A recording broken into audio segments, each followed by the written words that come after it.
Boa noite a todos e a todos, com esse desafio de falar dessa questão em 5 minutos. Farei o possível, né? Então, assim, acho que algumas questões precisam ficar claras para a gente entender o ensino de matemática, ou o ensino de qualquer disciplina para surdo. Primeiro, que não existe um quadro único de surdez, né? E isso é a primeira coisa que a gente tem que entender. Os surdos não são iguais. Então, se os surdos não são iguais, você vai ter recursos diferentes. Então, o nosso problema não é com os alunos com deficiência auditiva, que funcionam como ouvintes. Colocou um aparelho e ali acontece a mediação, você tem mudanças, adaptações que podem ser feitas num âmbito mais é, organizacional. Por exemplo, o aluno com deficiência auditiva, né, com uma perda leve ou moderada, você coloca ele de frente para o professor, você fala diretamente para ele, você não fica de costas. Então, assim, você faz adaptações que são mais tranquilas e é mais fácil você ensinar qualquer conteúdo. Não tem tanta implicação. A questão é quando você tem surdos, especificamente, que não conseguem ouvir, e aí, muitas vezes, ele não consegue, ele não domina a língua de sinais, e nem domina a língua oral. Aí você tem um problema de comunicação. Porque você tem, muitas vezes, e isso é a maioria dos casos, 95% das crianças com deficiência auditiva, com surdez mesmo, né, acontece em casos de famílias ouvintes. Nesse caso aí, então, assim, não tem uma via de acesso. Então, essa criança, ela não vai ter parceiros para aprender a língua. Então, para que a gente entenda a língua, né, você vai ter que entender que ele precisa ter parceiros mais experientes, ele precisa ter um ambiente onde ele possa falar para essa língua circular, e a partir do momento que ele tem língua, ele consegue aprender qualquer conhecimento, qualquer matéria, qualquer atividade. Então, parte da nossa dificuldade, por exemplo, no trabalho com aluno surdo, é que você tem um sujeito, muitas vezes, que entra na escola, na universidade, e que você tem uma barreira de comunicação.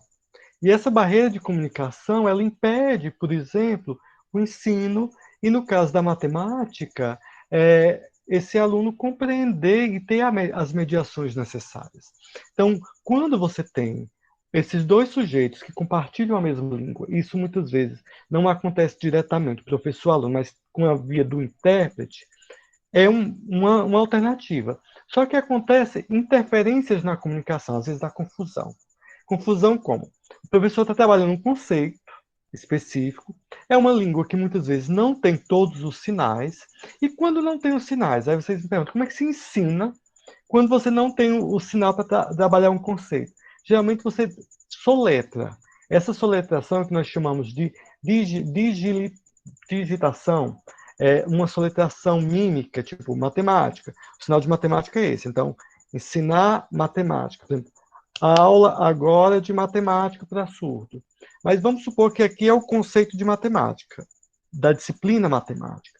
Quando você não tem um determinado conceito, aí você soletra. Matemática.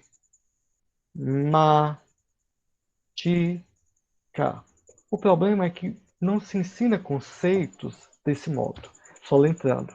E muitas vezes o intérprete que faz essa mediação entre o professor e o aluno, ele não entende, ele não domina o conceito matemático.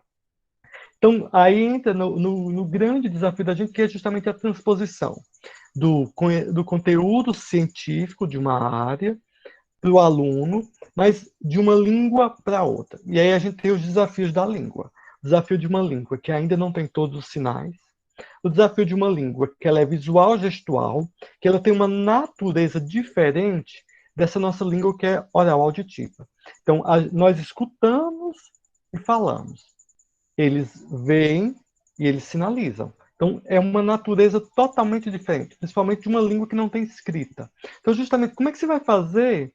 Não é nem só a tradução, é a adaptação dessa língua. Como é que você vai ensinar um conceito? Como é que você vai ajudar o outro, muitas vezes, se não tem a língua?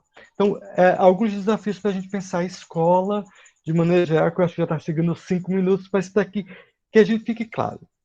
O maior desafio é a barreira linguística, a ausência da língua. Tendo língua, é possível ensinar qualquer conteúdo. Porque mesmo os problemas de elaboração conceitual, ou seja, não ter o sinal para o conceito, mas se você tem língua, você consegue explicar. Você faz as aproximações, você usa a imagem, você usa a expressão e você consegue aproximar o sujeito do conhecimento. Sem a língua, é como se tivesse um corte ali. Você está falando de vários sujeitos tentando. Não há a significação, que é isso que é o que faz com que a gente compreenda as coisas. Dar um sentido para isso. Então, o desafio da língua, da transposição do conteúdo, né, que já tem essa dificuldade do conhecimento científico para um conhecimento acessível ao aluno, de uma língua para outra, tem a questão do intérprete, que muitas vezes não tem o conhecimento científico, né?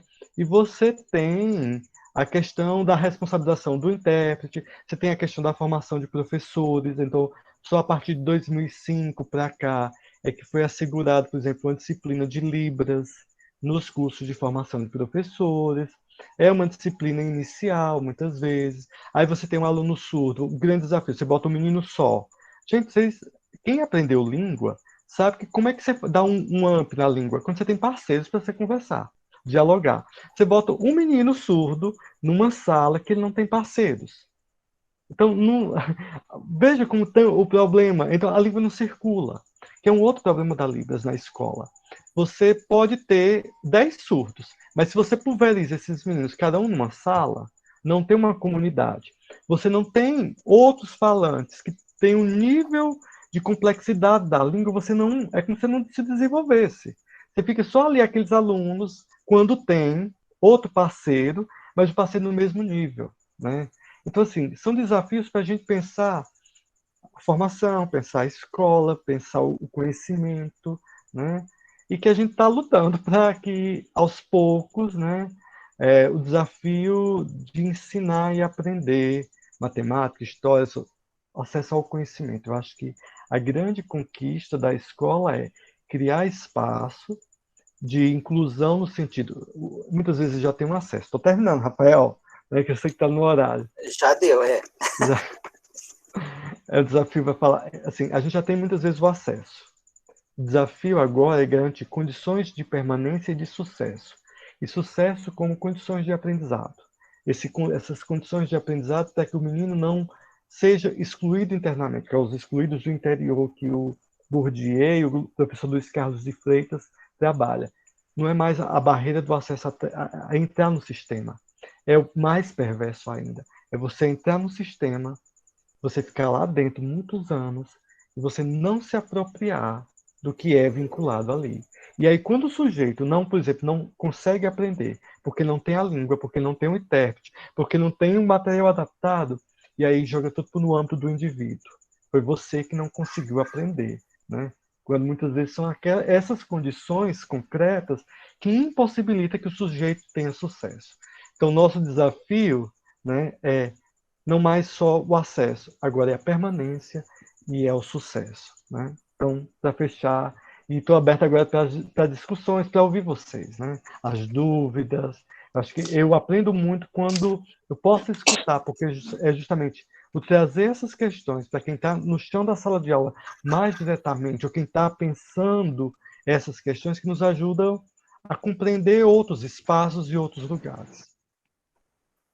Obrigado. Eu fico ouvindo você falar assim, Laura, parece que fica passando várias inquietações, né? Porque é tão difícil isso, porque eu não tenho domínio nenhum de Libras. Nada, absolutamente nada. Eu não sei nem se eu conseguiria conversar com um intérprete e dar conta de ensinar algum conceito matemático para que esse intérprete pudesse transmitir, né? E que eu também conseguisse avaliar. Será que esse intérprete está conseguindo atingir o aluno surdo, né? Como é que eu faço essa avaliação? Daí eu até incluo o Rodrigo aí no meio, né, Rodrigo? Como é que eu faço essa avaliação do aluno surdo, né? Como é que isso volta para mim depois? Então, a gente fica matutando aqui. Eu posso falar? Pode? Eu pensei algumas coisas aqui, não são afirmações, são questionamentos mesmo. Como professora de primeiro a quinto ano, já há 17 anos, eu tive uma vez só um aluno surdo, mas ele fazia leitura labial. Então, isso foi na minha estreia, foi no primeiro ano que eu comecei a dar aula, ele estava lá. Então, facilitava um pouco a comunicação, mas eu tinha que ter todo esse cuidado mesmo, né? Falar olhando para ele, pronunciar bem as palavras, né? Ainda não sabia da história do batom, Lauro. Agora eu vou me lembrar se um dia acontecer. Mas alguns comentários que eu quero fazer em relação a isso. Ouvindo você falar, eu fiz a seguinte anotação. Participação da família pode ser determinante. E daí eu trago, quando eu estava no último ano do magistério, em 99, a gente tinha aula de psicologia da aprendizagem e trabalhava com os problemas. E um dos problemas eram os alunos surdos, né? E daí o meu grupo ficou com esse tema e nós procuramos, então, duas pessoas que pudessem vir dar testemunho. E nós encontramos, a mãe veio com um filho que tinha 11 anos e a outra mãe com uma menina de 6 anos. E a gente pôde ver essa questão de quanto a postura da família em relação ao problema pode, às vezes, determinar a diferença, né? O menino, ele tinha 11 anos, ele não parecia deficiente auditivo, ele parecia deficiente mental. Ele não se comunicava, mas a mãe, assim, família muito simples, vamos dizer, não fez quase nada para compensar, né, essa desvantagem que o filho dela tinha. Em compensação, a menininha de 6 anos, ela nem parecia surda. Ela deu um show lá na sala de aula. Mas a mãe, quando descobriu que ela tinha, que ela, né, não tinha audição, isso foi, ela tinha 2 a 3 aninhos, a mãe bateu atrás de tudo que podia ser feito. E passou a fazer tudo o que era possível, né, para dar o que essa criança precisava, né, para compensar essa desvantagem, vamos dizer, que ela teria em relação aos ouvintes, vamos dizer assim. Então, isso é um comentário. Outro comentário, Lauro, você faz uma afirmação assim, ó. Se forem inseridos numa comunidade de surdos, com outros parceiros mais experientes, ele consegue desenvolver a linguagem, porque o funcionamento psicológico é o mesmo. E daí, eu né, quero colocar aqui para a gente conversar. Eu penso assim também. Então, eu acredito na inclusão dessa criança na sala de aula regular, porque ela vai conviver com pessoas ouvintes e falantes, então ela precisa ter essa convivência, mas ao mesmo tempo, então, ela também deveria fazer parte de uma escola especializada na qual ela tivesse contato com outras pessoas que talvez já mais experientes também seriam motivo de aprendizagem da língua por ela. Enfim, acho que é isso. E garantir, você falou aí no final, né? Bourdieu, Luiz Carlos de Freitas, Luiz Carlos foi meu orientador, Bourdieu foi meu livro de cabeceira do mestrado. E realmente, o que a gente tem hoje não é o excluído do sistema, porque depois do todo mundo na escola, todo mundo está na escola. Isso é uma vitória. porque pelo menos quem tem a minha idade, no meu tempo de escola, não tinha problema, porque os problemas estavam fora da escola, não chegava lá dentro. Depois, né, todo mundo na escola, agora sim, garantir a permanência, o sucesso, de não permitir que essas crianças estejam excluídas dentro da escola. Isso é um desafio para todos, quanto mais para quem apresenta, né? Para quem não está no padrão, né? Vamos dizer assim, e daí vocês que são professores entendem o que eu quero dizer. Então, foram essas coisas que eu pensei, Lauro, para você discutir com a gente. Eu queria que o Rodrigo ia fazer uma colocação também, a gente tem ainda mais 12 minutos. O Rodrigo e a Rita pediu também. Isso, a Rita, eu vou ser bem sucinto, Lauro.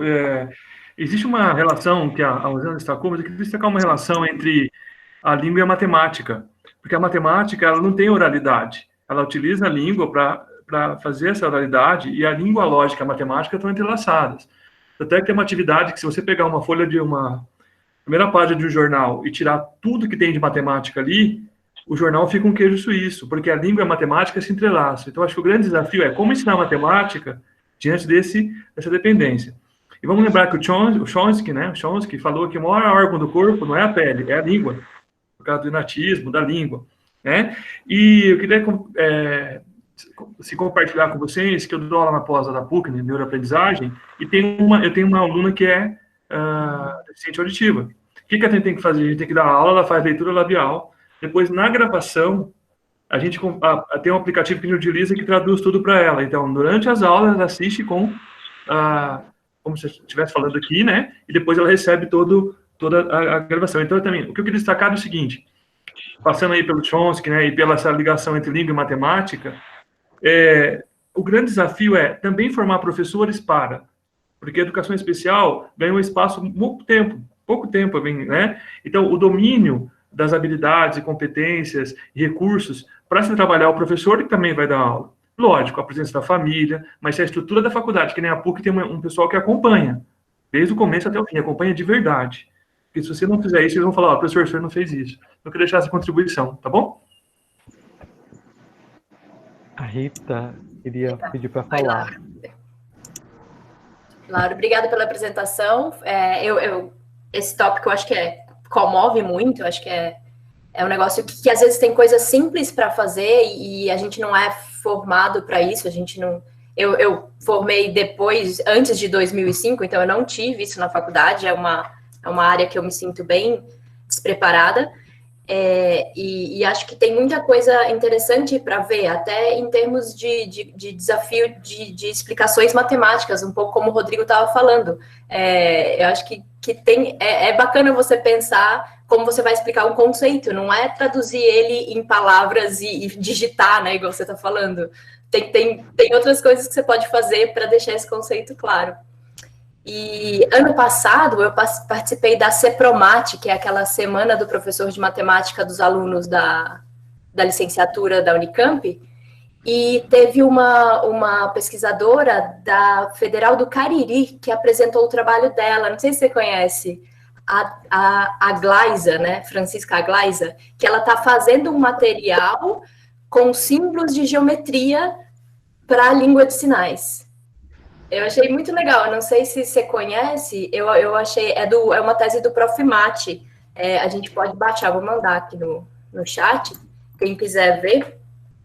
E assim, eu não tenho a menor ideia de avaliar se é relevante, se é bem feito, não sei, mas ela contou toda a história da coisa e parece que é o que você estava falando mesmo, não existe o sinal para um monte de conceitos, né? Então precisa criar esse dicionário praticamente, né? E é meio essa proposta da dissertação dela. Achei muito interessante. Então dá para baixar, tá disponível no site. Aí ela põe as fotos com o movimento, é muito legal. Mas eu não sei se é bem feito, de novo, eu me sinto super despreparada nisso. E quando você começou, quando eu vi o seu tópico, eu lembrei que a CEPROMAT desse ano, que está sendo toda à distância, vai ter um dia sobre o mesmo tópico. Eu não sei se vai ser com ela, com a mesma pesquisadora, mas é dia 5 de dezembro. Isso demora um monte, né? Mas dá para ver no Facebook deles ou no Instagram deles, tem a programação. Então, vai ter um dia que eles vão abordar esse tópico em alguma live, assim, alguma coisa do tipo. Acho que pode valer a pena. Chama Ensino Remoto e a Matemática em Libras. É só para a gente conseguir ter mais um pouco de informação do tópico. Menos uma pergunta. Até.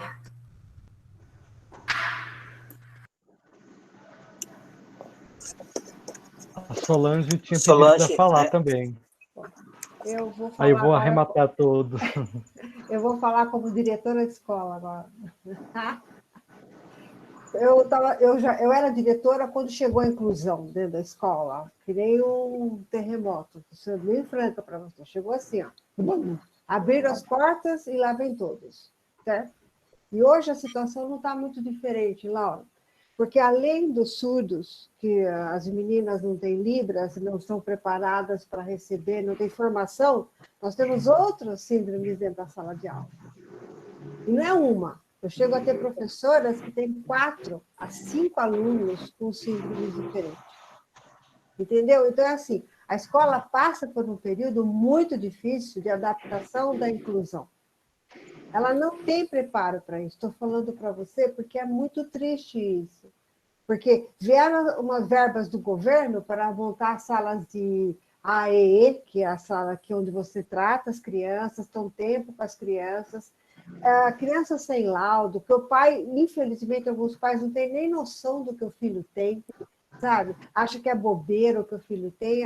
É um problema que ainda percorre dentro da escola. Eu já estou fora da gestão escolar, vou fazer 4 anos, mas eu converso na minha escola ainda com as minhas professoras, com o pessoal que está lá ainda, está cada vez pior. Mais criança na sala, ou seja, 40 crianças num segundo ano, com 5, 6 inclusões. É muito triste, Laura. É muito triste. E assim, a linguagem matemática, a oralidade, passa por outros caminhos. Nem o próprio professor, que está lá na sala de aula, tem noção das palavras corretas em matemática. Somar, subtrair, cada hora usa um termo. Se o surdo tem problema para entender, imagine quando um dia ele fala, hoje eu vou adicionar, hoje eu vou somar, hoje eu vou juntar. Para definir um conteúdo que é o da adição. Então, tudo isso está borbulhando, entendeu? Está borbulhando. Acho que o pessoal de Libras está mais avançado em questão de formação até do que outras. Porque as outras síndromes precisam de mais pessoas por perto, né Laura? Precisa de psiquiatra, precisa de neuro, precisa de o pessoal dessa área já não. É saber trabalhar com as mãos, falar com ele, que a coisa vai mais fácil. Eu torço muito, muito que tudo dê certo, que tenha mais gente como você fazendo alguma coisa por tudo, tá?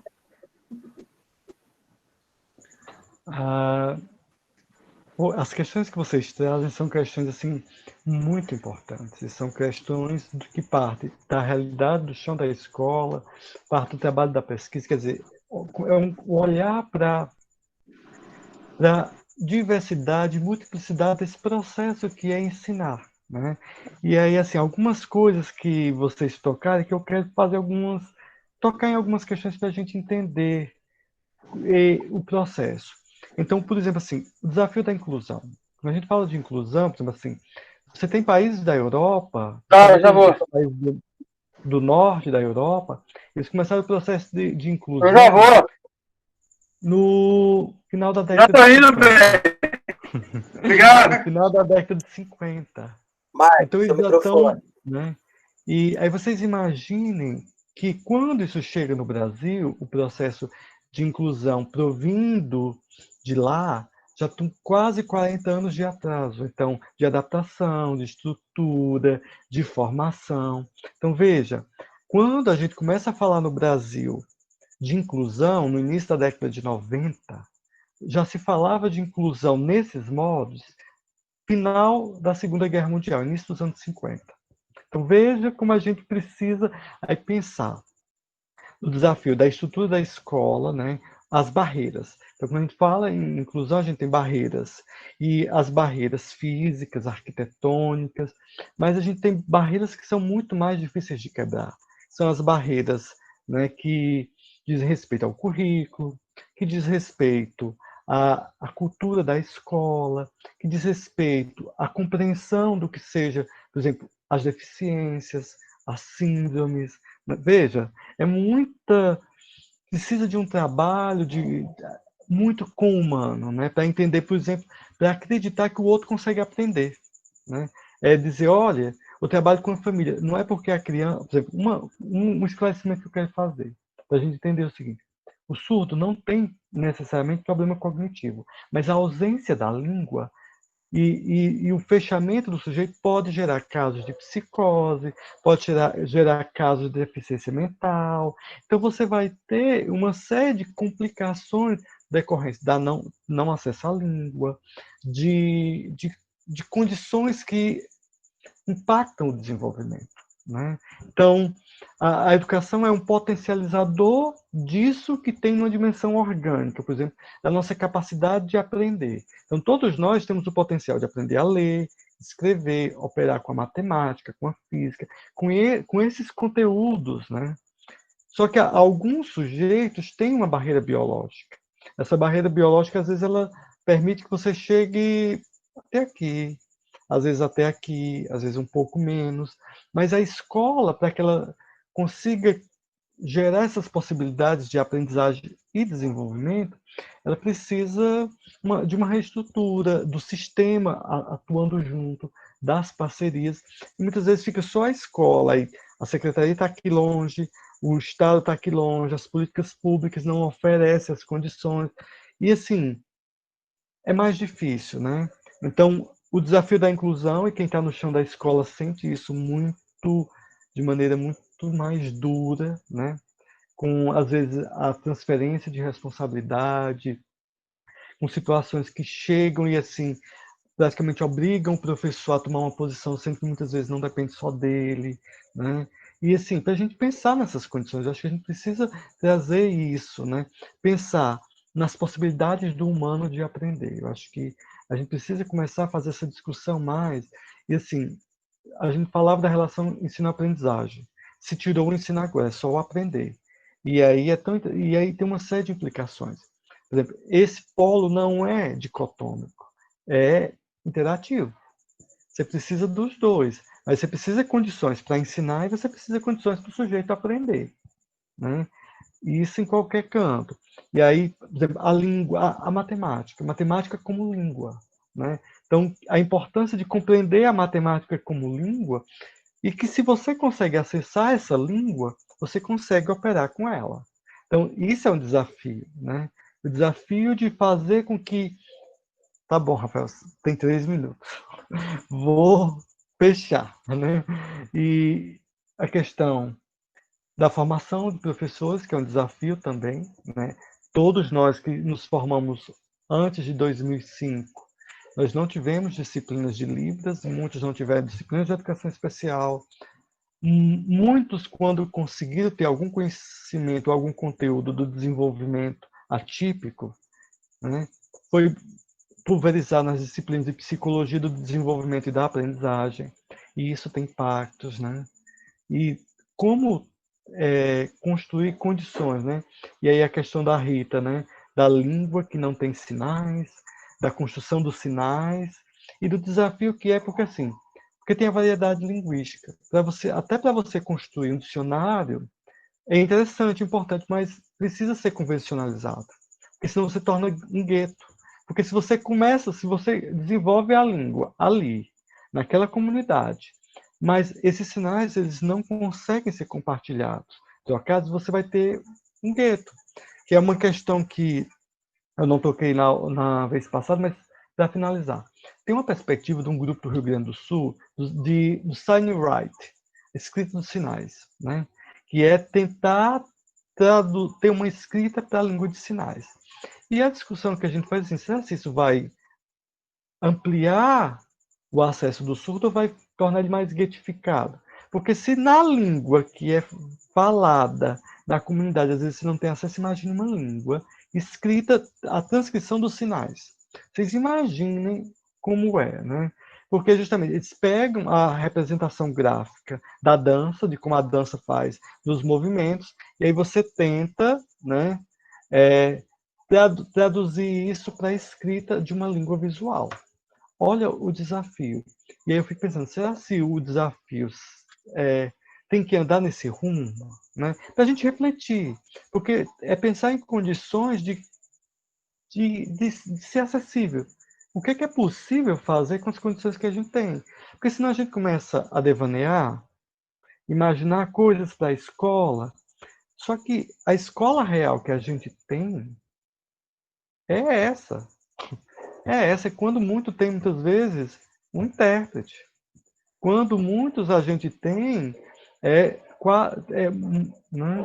4, 5 meninos com deficiência na mesma sala, uma sala superlotada, o professor que às vezes tem que atender determinadas demandas e ele não consegue. Isso é real. Né? Então é muito desafiante. Né? Mas dizer uma coisa para vocês, a gente está nessa luta, todo mundo. Né? Todo mundo nessa luta. Eu acho que é o que nos move, é o que nos dá, faz com que a gente ainda acredite na educação. Né? Porque senão a gente não suporta, a gente sai. É isso. Tá joia. Obrigado, Lauro.